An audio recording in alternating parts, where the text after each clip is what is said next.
वास्को मांगूर hill वाठारांत मेळिल्ल्या Covid दुयेंतींक कोवीड इस्पितळांत दवरल्यात. तांचेर थंय उपचार चालू आसात.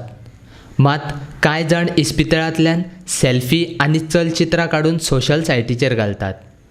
कोवीड दुयेंतींनी चलिल्ल्या ह्या प्रकाराक लागून वास्कोतले लोक चाळवल्यात. थळावे लोक मात तें पळोवन तिडक उक्तायतात.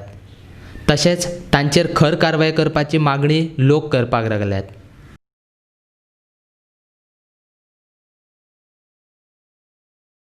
हॉस्पिटलान घातला तर त्यांची जबाबदारी बाबा की तुम्ही का हॉस्पिटलान घातला, 5 स्टार हॉटेलान घालूंक ना.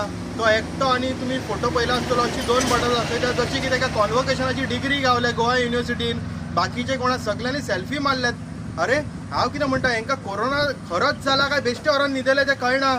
म्हाका दिसता हेंचेर वयर कोणाचो तरी आशिर्वाद आसा म्हणून ह्या भुरग्यांक मस्तीच मारल्या.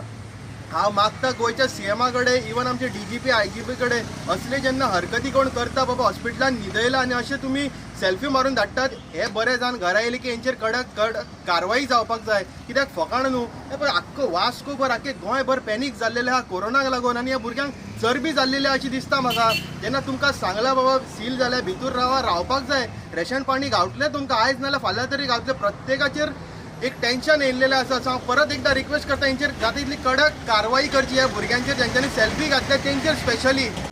When doctors are doing a wonderful job by treating our patients, they are putting their own lives at risk. But the attitude of the patients by posting their pictures on social media gives a wrong impression.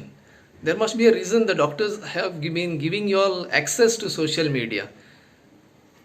That is a part of the treatment, maybe a psychological way of treating you. But that doesn't mean you post pictures without mask and we are having a good time. It looks like you're on some vacation over here. See, it looks like you all are tourists over here who have come to enjoy their holidays, and for some small infection you all are in the hospital or you all are being forced to stay in the hospital. That should not be the attitude.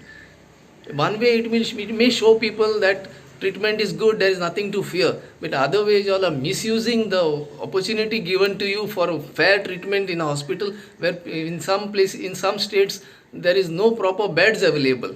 What are you all trying to prove by this? Your attitude shows that if you are in a hospital you all can behave like this. I wonder what will be your behavior outside. The reason for the boom in Mangur cases is a similar behavior by the people who are involved in this issue, who have no concern for any protection for themselves and put themselves at risk. And now that you all are patients, you all have put people in risk.